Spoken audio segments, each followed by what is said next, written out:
Gospel of Mark. Gospel of Mark addresses the question, how do we move through suffering? So we've just pointed out that we have been in a Matthean phase, and I imagine in many ways we're also in a Markan phase. And we're going through the Gospel of Mark right now in year B in the Revised Common Lectionary. We're going to be returning to it in June. There's one piece of Mark that you described that I want to explore with you, partly because I am coming to you from the Transfiguration House, which earned its name from the Sisters of the Transfiguration, who are part of an Anglican religious community in Glendale, Ohio. Sister Diana was spiritual directee of Caroline Isaacs, your friend. And we remain connected with them, and we often reflect with them upon the meaning of the Transfiguration. Sister Diana guest preached last August from Ohio. And I find your interpretation of the Transfiguration in Mark, and I imagine this can apply to the other Gospels as well, but I find it especially helpful and enlightening because you see Moses representing the law and tradition, while Elijah represents progression. Elijah's more progressive. He represents compassion. And you see in the Transfiguration Jesus joining together both the law and compassion, both tradition and progression. And one of the spiritual practices that you associate with Mark is the practice of holding the tension of opposites, which is also a very sort of Anglican practice, the Via Media. I'm wondering if you could just expand a little bit more on this practice, which seems so crucial for us today in the midst of so much divisiveness. Right. So if we think back about 14 Sundays, I see that the ancients setting the gospel of the Transfiguration as the call to Lent. Right. Because this is the work of reknitting communion. Moses represents the law, which is discipline, rigor, tradition, governance.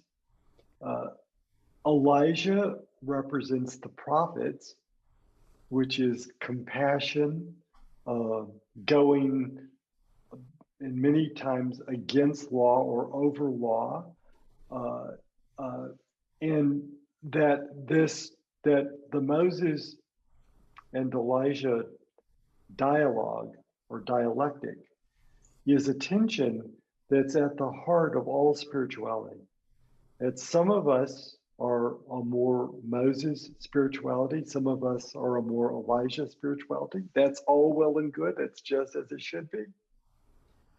But in the Transfiguration, the disciples ultimately, at the end of the text, say they see only Jesus. Mm-hmm. And this is the great spiritual work, which is to understand that the Moses part of our tradition and the Elijah part of our tradition are inherently necessary and that the two need each other. Mm. That we can't be a community of Moses without Elijah. We can't be a community of Elijah without Moses. But it is only the energy and the vision of the Christ that can help us hold these two together in right relationship. Mm. And it's this is so typical of our traditions and our organizations that this is exactly the place that we get stuck. Yeah.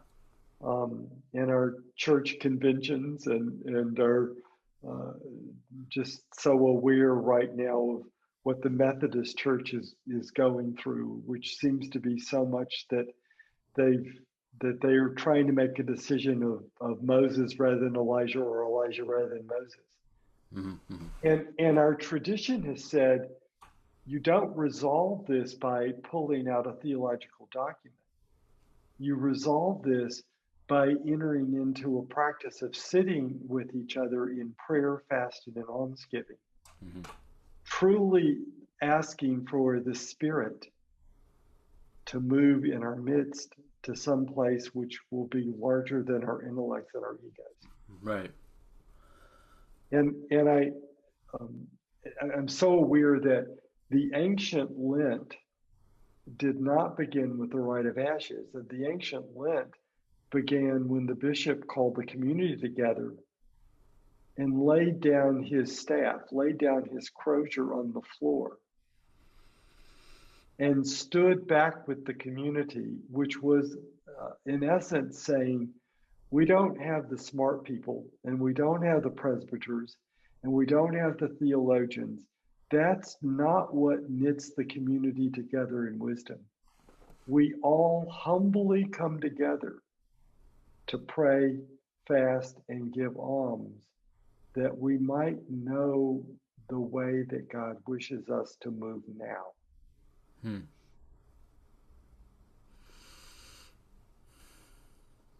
And that's the Transfiguration. And for me, that's why the Transfiguration is there. It's the call to the work, to the spiritual practices of Lent. Hmm. Yeah. This is one of our core spiritual practices that we've lost. Yeah. And it really, it hurts my heart. I've experienced these practices in psychological communities. I've almost never experienced them in spiritual communities. Yeah. And in psychological communities, there's the practice of we come together and the sharing gets very intense and you feel the tension in the room. And the facilitator at this point calls for us to do something like chanting together or breathing together or walking together or what's the other one, the chanting, the walking, the breathing, drumming. Hmm. Uh, and and something happens, and energy moves in the circle that surprises us and helps us hear and have more respect for the variance of opinion. Yeah. And and that respect helps us move to a new place that we couldn't have got to an hour ago. Hmm. And and I anyway, I get so animated about this because this is how you form communion, which wants the diversity of expression, but allows us to to hold the diversity until spirit moves us to a new place Hmm. where that diversity becomes a oneness.